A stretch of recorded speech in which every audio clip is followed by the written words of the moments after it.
Imaginez un instant une montagne si haute qu'elle finit par toucher les nuages et masquer totalement l'horizon de ceux qui vivent à ses pieds. Cette montagne n'est pas faite de roches ou de terre, mais de promesses de remboursement et d'engagements financiers accumulés sur des décennies. En France, nous avons longtemps vécu avec l'idée que la dette était un outil abstrait et une sorte de moteur magique permettant de maintenir un niveau de vie exceptionnel sans jamais vraiment passer à la caisse. Pourtant, les chiffres officiels qui frôlent les 3 000 milliards d'euros ne racontent qu'une petite partie de la réalité, car si l'on ajoute les engagements hors bilan et les retraites futures, la somme vertigineuse atteint désormais les 7 trillions d'euros. C'est un chiffre presque impossible à concevoir pour l'esprit humain, car il représente plus de 2 fois la richesse totale produite par le pays en une année entière. Pour comprendre comment nous en sommes arrivés là, il faut remonter le fil de l'histoire et observer la transformation profonde de l'État français au cours des 50 dernières années. Depuis le milieu des années 70, la France n'a pas voté un seul budget en équilibre et cette habitude est devenue une addiction structurelle que rien ne semble pouvoir freiner. Chaque crise, qu'elle soit sanitaire, financière ou sociale, a servi de prétexte pour empiler de nouvelles couches de dépenses publiques sans jamais remettre en question l'efficacité réelle de ces investissements. Le modèle social français est souvent cité comme un exemple de solidarité mondiale, avec son système de santé universel et sa protection sociale généreuse. Cependant, ce modèle repose aujourd'hui sur des fondations de sable, car il est financé non plus par la croissance, mais par une fuite en avant vers l'emprunt massif sur les marchés internationaux. La France est devenue l'un des plus gros émetteurs de dette en Europe, et cette dépendance nous place dans une situation de vulnérabilité extrême face aux investisseurs étrangers. Lorsque les taux d'intérêt étaient sans proche de zéro, cette stratégie semblait presque indolore, puisque l'argent ne coûtait rien à emprunter.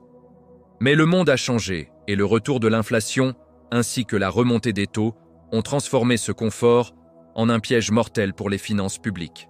Aujourd'hui, le simple paiement des intérêts de la dette est devenu l'un des premiers postes budgétaires de l'État, dépassant parfois le budget alloué à l'éducation nationale ou à la défense. Cela signifie concrètement que nous travaillons chaque jour pour payer le passé au lieu d'investir, pour construire l'avenir de nos enfants. La question n'est plus de savoir si la bombe va exploser, mais plutôt quand et comment elle va impacter le quotidien de chaque citoyen français. Le danger des 7 trillions d'euros réside dans la partie invisible de l'iceberg, car les retraites des fonctionnaires et les garanties de l'État ne sont pas provisionnées. Si demain la confiance des marchés s'effondre, la France pourrait se retrouver dans une situation de paralysie totale, incapable de payer ses agents publics ou d'assurer le fonctionnement de ses hôpitaux. Certains experts affirment que la dette n'est pas un problème tant que la croissance est là, mais la réalité française est celle d'une croissance atone et d'une pression fiscale déjà au maximum. Nous sommes arrivés au bout d'un cycle où l'on ne peut plus taxer davantage les entreprises et les ménages sans étouffer totalement l'économie du pays. La géopolitique de la dette est tout aussi inquiétante puisque notre souveraineté nationale est désormais entre les mains de ceux qui détiennent nos titres de créance. Une grande partie de cette dette est possédée par des banques centrales étrangères et des fonds d'investissement internationaux, ce qui limite considérablement notre marge de manœuvre politique. Chaque décision prise à Paris doit désormais être validée tacitement par le regard des agences de notation et la réaction des salles de marché à Francfort ou à New York. Le style de vie à la française, avec ses services publics omniprésents, est devenu un luxe que nous finançons avec la carte de crédit des générations futures. Il y a une forme de tragédie grecque dans cette trajectoire, car tout le monde connaît l'issue, mais personne ne semble avoir le courage politique de freiner le train avant l'impact. Les réformes sont souvent perçues comme des agressions sociales, alors qu'elles ne sont en réalité que des tentatives désespérées de stabiliser un navire qui prend l'eau de toutes parts. L'illusion monétaire nous a fait croire que l'on pouvait créer de la richesse à partir du vide, mais l'histoire nous enseigne que la réalité finit toujours par rattraper les rêveurs. Si la France ne parvient pas à réduire drastiquement son train de vie, elle s'expose à une cure d'austérité imposée par l'extérieur qui sera bien plus douloureuse que n'importe quelle réforme intérieure. Imaginez un scénario où l'État doit couper instantanément 20% de ses dépenses pour éviter le défaut de paiement.